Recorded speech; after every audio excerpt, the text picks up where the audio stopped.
RTI Live News. Ask for right.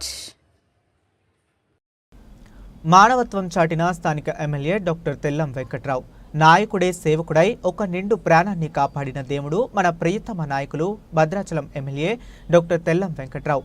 MLA అయినా తన ప్రవృత్తిని దైవంగా భావించి మంత్రి పర్యటనలో ఒక అసౌకర్యానికి గురైన ఒక పార్టీ నాయకుడిని కాపాడిన ప్రజా నాయకులు స్థానిక ఎమ్మెల్యే డాక్టర్ తెల్లం వెంకట్రావు. ఇలానే పలు సందర్భాల్లో రాజకీయాలే కాదు ప్రజా సేవే ముఖ్యం అనుకుని తన దాతృత్వం చాటిన స్థానిక ఎమ్మెల్యే డాక్టర్ తెల్లం వెంకట్రావు. వచ్చింది అట్లా